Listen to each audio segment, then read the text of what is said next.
Everybody, my name is Stevie B. I'm a recovered alcoholic, member of the Golden Text Group in Hollywood, Florida. It's good to be here with you guys tonight. God bless you. Let's get right into it. So we shared our fifth step with our sponsor, and or whoever you chose to do your fifth step with, and you're walking away from that. And hopefully, if you did your columns correctly, you're going to see where you were wrong. You're going to see that you weren't a victim; you were a volunteer. In most cases, we did go over some things last week where, of course, there's people that have been victimized. But in most of the cases, other than those few cases, we're definitely volunteers.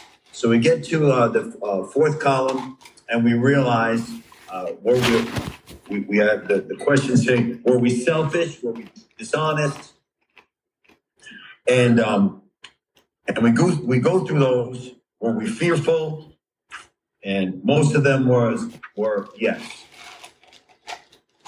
And when we get to that, we start to realize as we go through this with our sponsor, there's like a pattern. And here's the pattern. One of your main defects of character is going to come and it's going to show up over and over and over again. And so having made our personal inventory, what should we do about it? Share it with another person. And then we go home with this book. We take it off the shelf. And we ask ourselves some questions. Here's the questions. Did I do the first 5 steps to the best of my ability? Number 1, step 1. That I admitted that I was powerless over my disease, over addiction, over alcoholism, that my life had become a natural. Step 1. Did I do that step correctly? Was I fearless and thorough? Step 2. Came to believe that a power greater than myself could restore me to sanity. Do I believe that? B, God could and would if we were sought. C, letter C, made a decision to turn my will and my life over to the care of God. We got down on our knees a couple weeks ago. We made a decision to turn our will and our lives over to the care of God. And we make a decision to turn our will and our lives over to the care of God today. On the 18th of July, 2024, we make a decision to turn our will and our lives over to the care of God today. Step 4, made a fearless and searching moral inventory. So we write all down.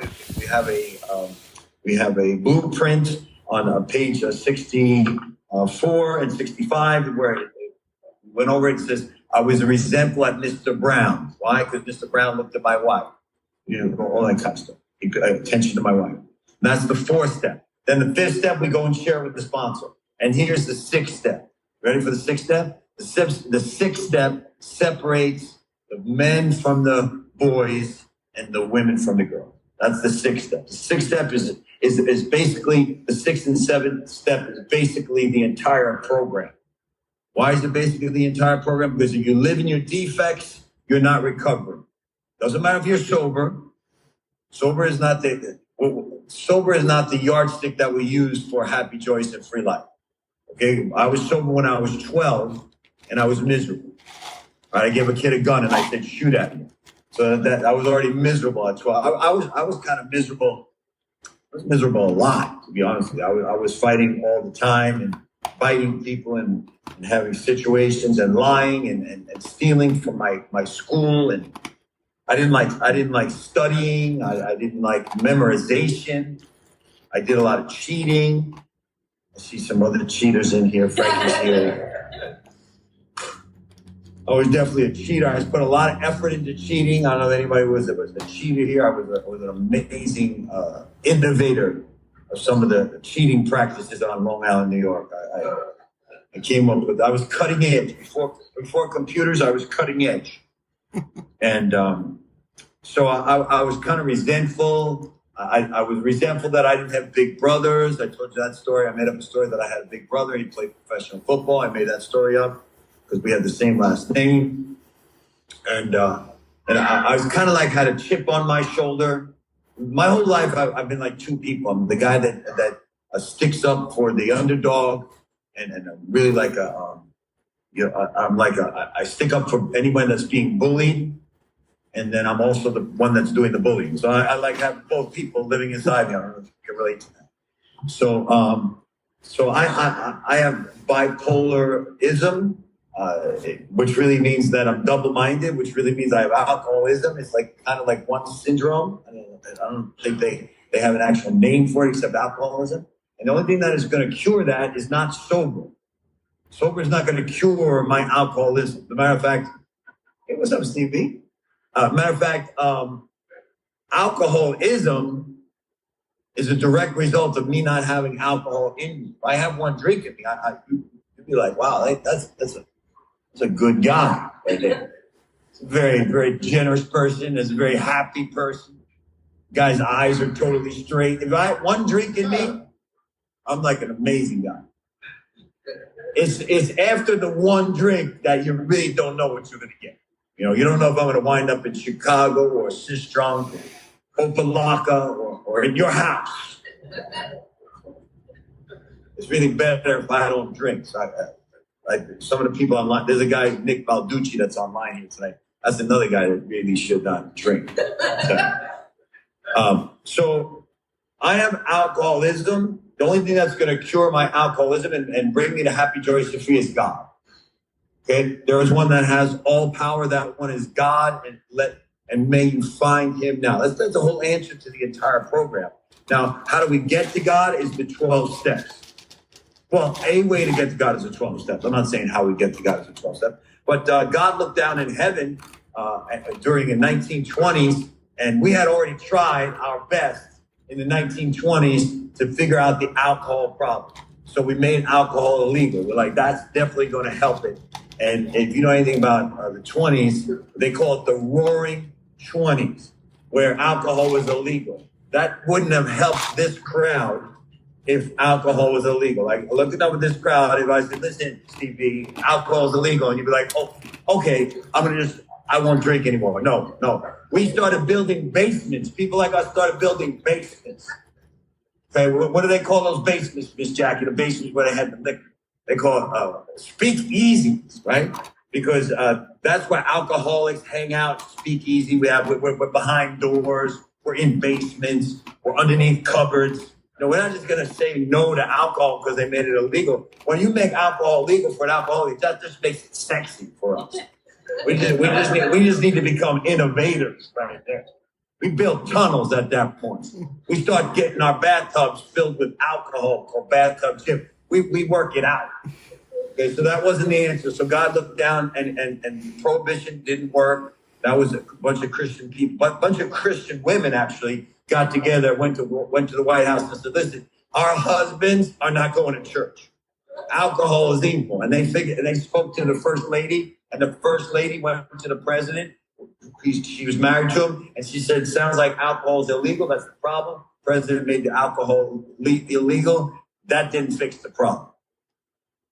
So God in the 1930s said, listen, we're going to have to give these alkies a program because making it illegal didn't work. And he inspires two men to write down this program through inspiration. The first 164 pages, I believe, is an inspired work of art, a body of work, inspired body of work from God. And on these 164 pages is this incredible program that if it's worked thoroughly, and rarely have we seen a person fail who has thoroughly followed our path. What was the path that they were following? They were reading the Bible. They were having morning worship and morning get-togethers at Ann and Bob's house. And they were all reading the Bible and talking about the Bible before they had the big one. Now, that shouldn't offend you. And if you don't believe me, you can go get the book, Dr. Bob and the Good Old Timers, and it definitely tells you how they started the program. And if you don't believe that, I want you to know that I met the founder of the program, Dr. Bob's son, and we were having breakfast together. I didn't know it was Dr. Bob's son. I was kind of acting like a little bit cocky. I think Mason was there. And I was at the table with Dr. Bob's son, not knowing it was Dr. Bob's son. And he was like, where are you guys from? I'm like, I'm from Florida. I got a year sober. And I take meetings into a bar, a place called Bar. And I kind of like shook my head like that. And I go, well, what's your experience? He goes, my dad was the founder of the program. I'm like, what program? The program. So I said, well, what is your name? And he said, my name is Smitty. He said, oh, yeah, I did hear about that. I said to him, so could you tell me a little bit about how the program started? He said the program started in my living room. And really the founder of the program, I want to just tell you, is my mom. My mom has a spiritual background of the program of Alcoholics Anonymous. Because we used to have prayer meetings in the house, and she would pass the Bible around. If you wanted to stay in the house, you needed to read the Bible. You didn't have to believe in it, but you had to participate. And then my dad used to take people up to my sister's bed. He was telling them the story. And they would do the third step prayer on their knees if they wanted to stay in the house. That doesn't mean they needed to become Christians, but they needed to be open-minded to what Dr. Bob believed. In order to stay in Dr. Bob and Ann's house, you needed to respect what they believed. And so I've been blessed to be around some incredible men and women in the program over the last 35 years that have really just. I'm so blessed that we didn't have to invent this thing, and we have great people that have come before us to be able to help to point out, say, hey, you're a little bit off. And step 6 and step 7, the reason I think it's the entire program is because in my first sobriety, I did not do step 6 and 7. I kind of glanced over it. Because in the big book, if you know anything about the big book, on page 64, they speak about the 6th step, but it's only a paragraph. And then the 7th step is only a prayer. And so I'm a pretty intelligent guy. When it comes to something that only has a paragraph, I'm like, that doesn't seem like it's that important, because step 5 has a chapter. And step 3 has a chapter, well, not a chapter, but a lot. And step 6, that only has a paragraph. And step 7, that's only a prayer. That must not be that much important. Defects must not be that big of a deal. Now, why did I think that? Because I thought the program was about staying sober. And the program is not about staying sober.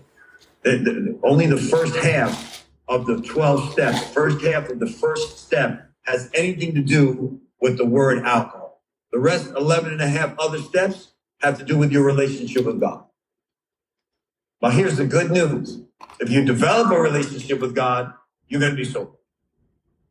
But if you be sober, that doesn't necessarily mean you're going to have a relationship with God. See how that works? If you have a relationship with God and you're an alcoholic, you're going to stay sober.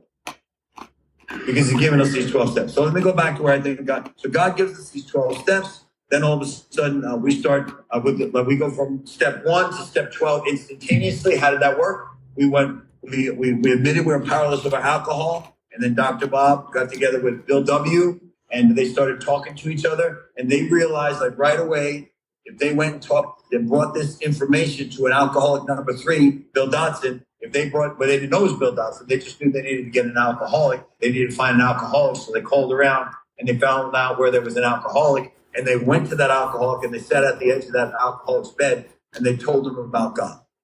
It's as simple as that. And 85 years later, we say, if you speak about God, you're going to scare the newcomer. What are you talking about? The entire program, this program is about lack of power, and that was our problem, and that the only answer to our problem is power given by God. That's the entire program right there. And once you get your head wrapped around that all of us in here, we wanted to be powerful. That's why we drank and drove. I mean, be honest with you, right? When we took a swig, we felt powerful in that moment. When we did other substances, we felt power. And now God's telling us, he's showing us this incredible thing, is that we don't need substances to feel power. We got God. So step 6 says we're entirely ready to have these defects of character. Well, what defects of character are we talking about? The defects of character that were identified in step 5. When you got to the 4th column. These specific defects of character, when you got to, raise your hand when you think maybe one of the defects of character. Shout out, it's fine. What are your defects of character? Yeah. You have martyr syndrome? You have the martyr syndrome? You have the hero martyr syndrome? That's good. John? All 7 of the deadly sins. John suffers from all 7 of the deadly sins. But that's not John, trust me, that's all of us. That's most of us. So let's go over the 7 deadly sins. Let's use the word pagels. Let's use pagels. Okay, we're gonna go Paggels. Pride, anger, greed, gluttony, envy, lust, and sloth. Okay? Casey's here, so he has twice for that. So it's like 14 for Casey. But the rest of us have 7 major deadly sins. That's the main category. Okay? And underneath there, see what you say, underneath there is like thousands of subcategories, but those are the 7 major ones that are biblical, and they have to do with page 52 in the big book. They're called the bedevilments. Okay, some of them are the bedevilments. And I think I might have went over page 52 in here, right, John? Well, one of the people that were here, either Bob or Robert, went over the bedevilment. Let's go over the bedevilments anyways, just in case you're here for the first. So I want to identify the problem. Don't worry, we'll go back and forth. The bedevilments. We were having trouble in our personal relationships. We couldn't control our emotional natures. We were prey to misery and depression. We couldn't make a living. We had the feeling of uselessness. We were full of fear. We were unhappy. And we couldn't seem to be of real help to other people. So these are the bedevilments. And when we get to the 9th step, in the middle of the 9th step, we talk about the 9th step promises, and it's the answer to the bedevilments. Well, where it says we used to feel useless, and then in the promises, it said we feel useful. Okay? So we're hoping to get to there. How do we get to there? Well, one of them is being entirely ready to have God remove these defects of character. And we get these defects of character identified in the 5th step when we're sharing it with. My big one is self-centeredness. I don't know if you have that. I got that. I'm thinking about, I may not be much, but I'm thinking about me a lot. I seem to have me on my mind a lot. Like how this relates to me. And I'm walking by a mirror. I'm like, I have never went by a mirror and not stopped in my entire life. Okay, there's certain people in that row there that have wall-to-wall mirrors. That's very serious there. But I have one mirror, and I just pass by the mirror just to make sure everything is intact. I don't know if you have that. Do you have that, Ms. Jack? I cannot pass a mirror without checking to see if everything is all in place. So that is a major, major defect of character. That's self-centeredness. That's pride. That's ego. That's edging God out. Right? Last week there was an emergency situation going on in my life, and I threw on my clothes. I was rushing out of the house, and I realized I didn't have hair gel in. I got right back. I'm like, they already Narcaned him. He's gonna be fine. I cannot just leave the house without hair gel. That's why they make Narcan. You got to handle the situation at hand. Is he alive? Okay, I'll be there as soon as I can.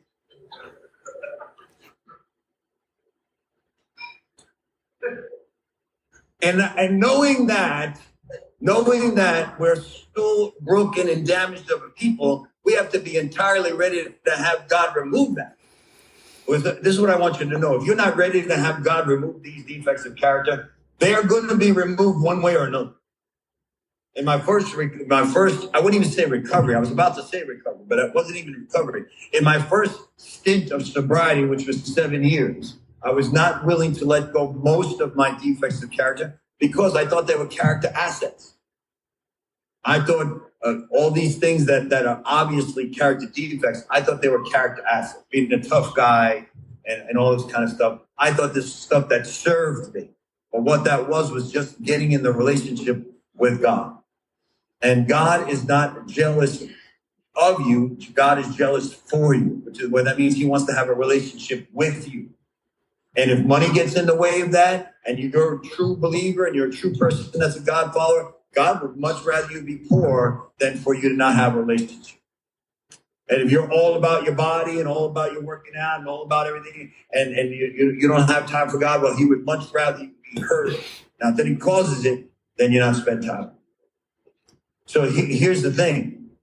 I want to be ready to have these defects of character removed on my terms and not have to bring it to God's terms. Like I don't want to be called into the principal's office. I want to bring it to him now. So here we go. Lord, please take this pride from me. Now, he's not just going to do the work that I can do myself. So if I'm selfish, I need to start practicing unselfishness, which is what you did this week by going and sharing your story. That's what the 12 steps about. because we are selfish by nature.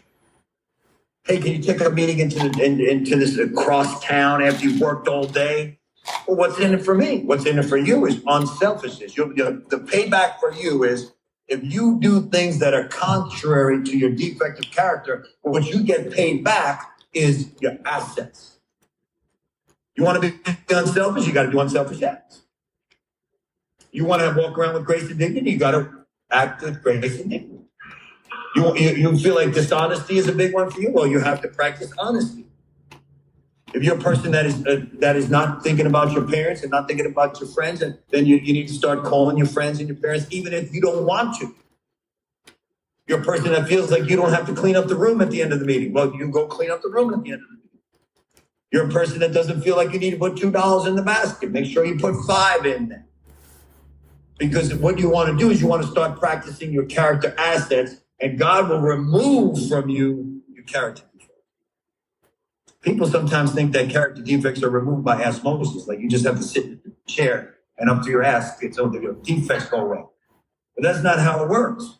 It works by constant vigilance. God, and as soon as that thing, like I knew I was doing something today, nothing crazy, nothing sexual, nothing big, nothing in the top 5. But I was participating in something today, and I just, it was inside me. I'm like, this is not of God. It wasn't anti-God, but it was just like not of God. Like if God showed up at the house today, I wouldn't have to like throw all this stuff away. But he would have been like, you're wasting a lot of time. The 18th of July could have been so much more productive if you would have stayed out of the 18th of July, Stevie. So today I didn't have the greatest day. But I had a great day early in the day with you guys. You know, I helped a lot of you guys, and I loved that. That was awesome.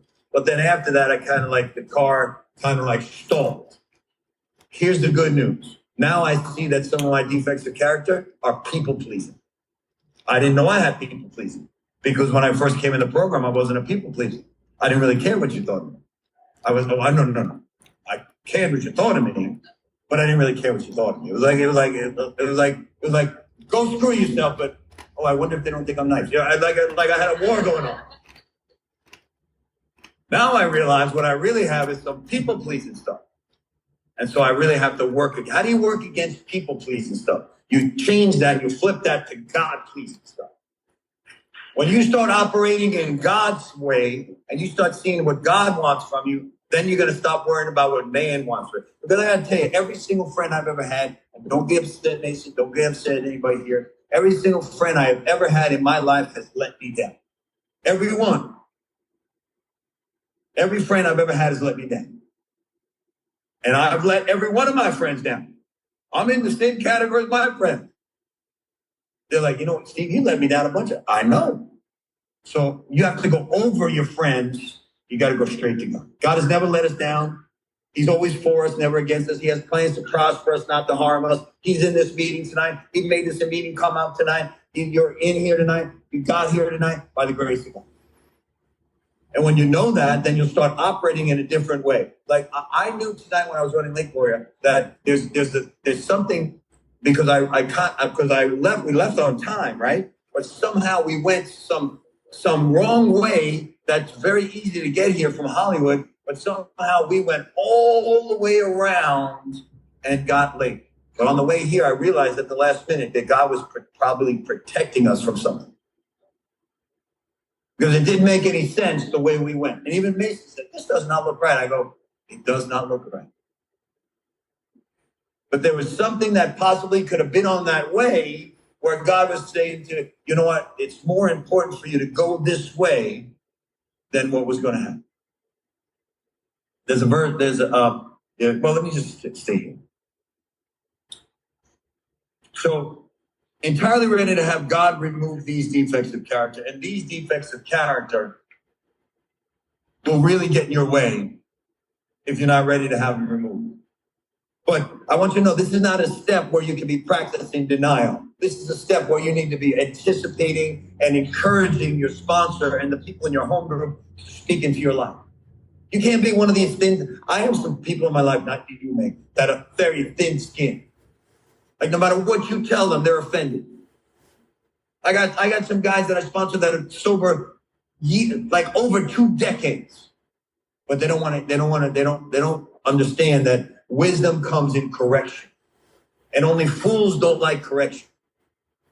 If you have something to correct me on, like maybe Gloria, the chairperson here that invited me, is going to say, "Hey, Steve, I can't have you come in late again." It was a great story you said, but we don't have speakers coming late. Thank you, Gloria. I appreciate that. Thank you for the correction. I received that. I couldn't get all up like, and then you learn nothing. You don't grow, because then you get to you can't be right and happy. You get to choose one of the two. You could either be right or you can be happy. I would much rather be happy. So I would say, okay, thank you, God. I'm going to take a look at that, and I'm going to leave early. Simple as that. Okay, you took a commitment. You want to be impeccable with your time. You want to be impeccable with your word. You show up the way you're supposed to. End the story. Give a whole song in it, and then you grow. And then you grow from there. Because this whole program, and I would like to use a very simple line, but it's much more simple than I'm going to say. You either grow or you go. That doesn't mean you're going to relapse, but you're either going to grow or you're going to go mentally. There's people that take their lives at 25, 30 years of recovery, of sobriety, because they have not grown. They're still talking about the first 3 years, the glory days, when they took people to meetings and they were sitting in diners and they were having cups of coffee, but they're sober 30 years. And if that's the way that you're living, if you're still talking about your first 3 years and you're sober 30 years, you did not grow. And so I don't want to be one of those people. I want to really, really follow the big book in this area where it says we were entirely ready to have God. And also, this is a great place to get involved in the 12 and 12. Okay? The 12 and 12 says this is a step that separates the men from the boys and the women from the girls. You need a 12 and 12. The 12 and 12 is the adjunct. It's the study guide to the big book. And especially here. Because what happened is the big book said, rarely have we seen, the big book said we are 100 men and women that are recovered from the seemingly hopeless state of mind and body. You guys remember that? You heard that? Matter of fact, I came up here tonight and said I was a recovered alcoholic. That doesn't mean I can't drink. It means I've recovered from a seemingly hopeless state of mind and body. And when something happens in my life, I handle it differently than I used to, which I would use for everything. And when something bad happens in my life, I don't think about using. I think of other things, but I don't think about using. So that means I've recovered from a seemingly hopeless state of mind and body. But here's what I want to tell you, that those men and women that have recovered from a seemingly hopeless state of mind, and they thought those 100, Stevie, were totally good, a quarter of them relapsed. And then they realized, wow, even though we said we were recovered, and we said that we were 100 men and women that have recovered from the seemingly hopeless, there may be more work to do. And 15 years after they wrote this big book, they wrote this 12 and 12, which helps explain the steps. It's not the inspired book of the big book, but it's very good to have, especially when it comes to step 6 and 7. Why? I just told you, step 6 only is a paragraph, and step 7 is only a prayer. But in the 12 and 12, it's an entire chapter. So that's where you want to have more information. Like before Google, there was books. I don't know if you guys knew that. And you want to have more information. More information is the 12. Amen? So I think we're going to go right into step 7 tonight. Why? Step 6 and 7 are like this. You need to be entirely ready and humbly know that you can't do it without God. It's a posture. Here's the posture. I can't. I'm never going to be able to. I need you. I humbly believe in you. Please take this away. My Creator, now willing you should have all of me, good and bad. I'm now ready for you to remove every single defect of character with me that stands in the way of my usefulness to you and my others. Grant me strength to go out and do your work, your bidding. That's the posture. You're not posturing with God like, look at me, I just got on my knees in the morning, I'm so great. Get on your knees in the morning, because we humbly need to come to the Creator, because we couldn't stay sober an hour without His help. If God didn't give you, if God didn't remove the desire away, listen, every one of us in here, we were sniveling, miserable drunks. Then we asked God to keep us clean and sober, or we came to a meeting, He gives us a super, and then we walk around here like this. What's up? And then they give us medallions, and we're like, yeah, that's right, that's my medallion. We put them on keychains. We got shirts. We got bumper stickers. And we forget it's only by the grace of God that we're here. Because if he returned the thought of using back to us again, if it was returned to us, we would be drinking during the meeting. But God, in his infinite power and his infinite wisdom, he holds that back from us. I remember it was so bad, the desire to use was so bad that I used to say to myself, when I got sober at the West Dixie Club, I said to myself, if I could just quit 24 hours without thinking about crack or alcohol. If I could get 24 hours without thinking about alcohol. You know the last time I thought about alcohol? A while ago. Not because I got 23 years coming up. No. Because I did the work today to make sure that I work on the maintenance of my spiritual condition and that my main defects of character, which are lust and anger, those are my two main ones, I don't give in to them. Because if I give in to them, then I'm done. Then, you know what I'm saying, right? So I have to make sure that I'm in a posture of humility. Humbly ask him to remove our shortcomings. Wow. Why do they have two different steps? Because the first step is being ready. The second step is giving it over. It's like this. Okay, here they are. Please take them. Here they are. I'm going to start working against them. You know, some sponsors have all different ways, very cool ways of having you practice the anti to your defect. Like if you're a person that speeds all the time, your sponsor might ask you to drive the speed limit. I don't know if anyone's had done that. You know, if you're an inconsiderate person, your sponsor might ask you to call your people that you're inconsiderate with 4 or 5 times. I ask for communication from my friends. I ask for communication from my friends because alkies don't like to communicate. We grunt. Like, what was that? That meant that I wasn't coming to the meeting tonight. No, grunting is not a form of communication.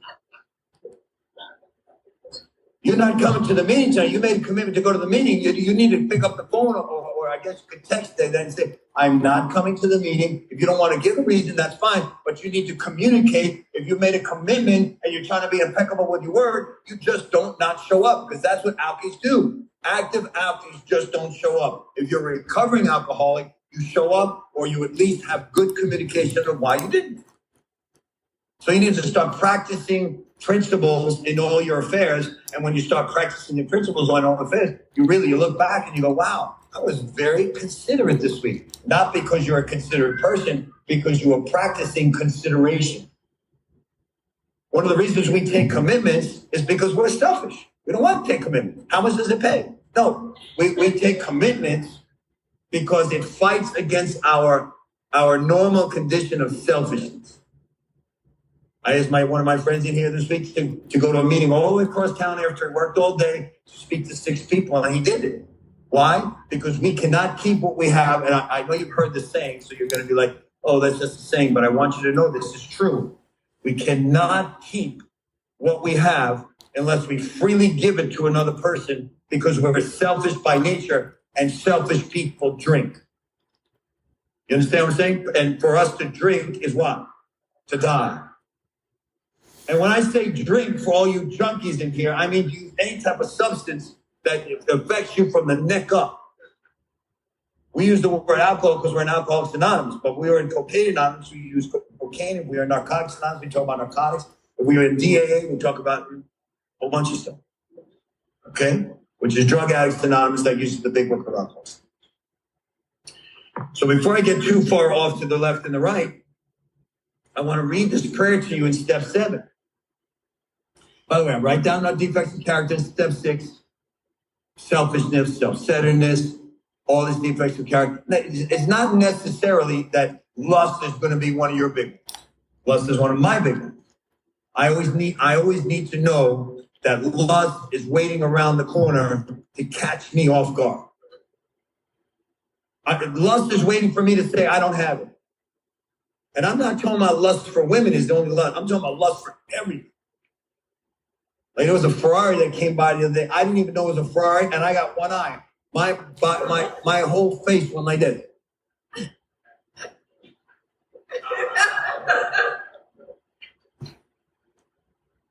I didn't even cognitively know I was staring. I have in me a staring genetic disorder. Anything that's attractive, I stare. So one of the things I do to practice anti-staring is I use a technique called bouncing. When something is very attractive in front of me, I bounce my eyes away from it, or I try to, and I practice that. Now, it doesn't mean I don't want to look, because I do. But I practice anti-staring. That's why my eyes are crossed. So I'm always practicing anti-staring. So Casey was in my sauna the other day, half naked, with sweat dripping all over him. That was a hard one. But I didn't go out. I sent out his girlfriend. I said, you need to go out there and look at Casey naked. She's unbelievable. It's like the Michelangelo of David. God, remove from us all the things which we have admitted are objectionable. What's objectionable? Let me tell you what's objectionable. Anything that's going to separate you from God.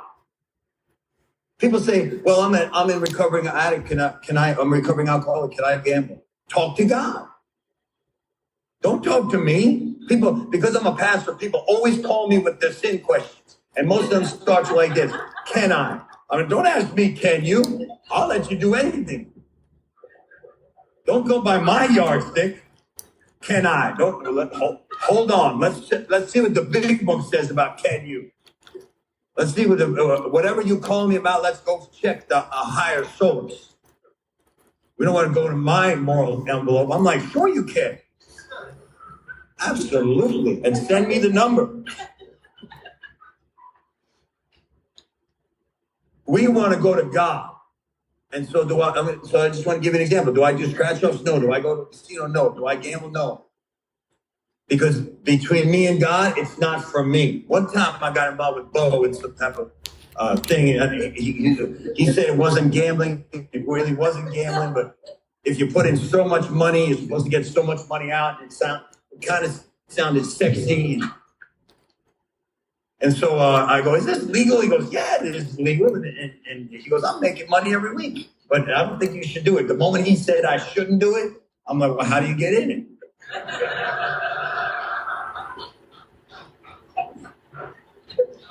Did I pray? No. Did I go to God? No.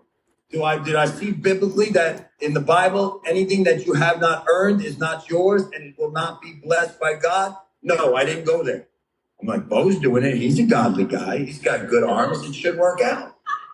And I didn't go to the Lord. You know this, Jack. I told the story. I didn't go to the Lord. And I lost a whole bunch of money because I didn't go to God. I just jumped right in. Sounds good. Everyone's doing it. When everybody's doing it, that means you shouldn't be doing it, because if everybody's doing it, you need to check with the Creator first. It's been many times over the history of the world that a lot of people are doing a lot of things. That doesn't mean we need to jump right in. And I lost a bunch of money. And that was a good lesson for me. It was a good spanking. But I tell you, it was a good spanking, but the same guy called me up a month later and said he felt really, really bad about what happened. And he was going to put all the money up for me this time so I could get my money back. And I like that. Like, that sounds very holy. Because I was going to get my money back. So once again, I didn't go to God. I didn't get on my knees. I didn't ask God for the inspiration. I didn't go to page 86. When we paused, when agitated, I didn't do any of that stuff. Because someone presented me with, hey, I'm going to get you your money back. I'm like, that must be of God. And he put the money up for me. And so what's the downside of that? Well, I'm the type of guy that if you do something, I want to so I'm like, man, if that guy put that money up for me, he's a good guy. And I went and put up the same amount of money he put up for me. And lost it all again. Yeah. I like to call that the bon voyage. Bon voyage. Now, what did I learn from that? A defective character of mine is being willing not to do the work in prayer that needs to be done, and I jump in instead of going on my knees. That's a good lesson to learn. Because if you learn that lesson, then on the bigger stuff, because that's small stuff, on the bigger stuff when it comes to children and husbands and wives and ministries and meetings and the way we're going to conduct and the group of drunks, you want to go to God. You see, the group of drunks gets a bad name sometimes. Hey, Lily, you doing okay, honey? How you doing? All right? Group of drunks gets a bad name sometimes. People say, don't worry, I can go a little longer, so just bear with me. Group of drunks sometimes gets a bad name because we say, well, that's not God. But group of drunks is a part of God. Because wisdom comes from a multitude of counsel. And if you're a group of drunks, you ask them what you feel about it, you really do need to listen to them all. So a group of drunks is not a bad name. Good orderly direction is not a bad name. They're just not substitutes for God, but they're all arms of God. Because a meeting is an arm of God. Your group of your support system is an arm of God. It's just not God. We want to go to God on these things. And the last thing I want to leave you is this. If this meeting just goes, it's crazy. I want to leave you with this. When we say that prayer that we're entirely ready to have God remove all these defects of character, you need to be sincere, at least in that moment. Okay, I'm not saying you're going to be sincere at 12:30 at night when Batcave starts taking over. But you need to be sincere in this step or nothing's going to change. And if nothing changes, nothing changes. And if nothing changes, you're going to have one of two things happen. You're either going to be a dry drunk that nobody wants to be around. We all know who they are. How you doing? Hanging in there. What you eating? Croutons. How long you been so? 52 years. You can either be a dry drunk or you're going to be drunk. Your defects of character are not meant to play with. They're meant to give away. God bless you guys. I'll see you next week.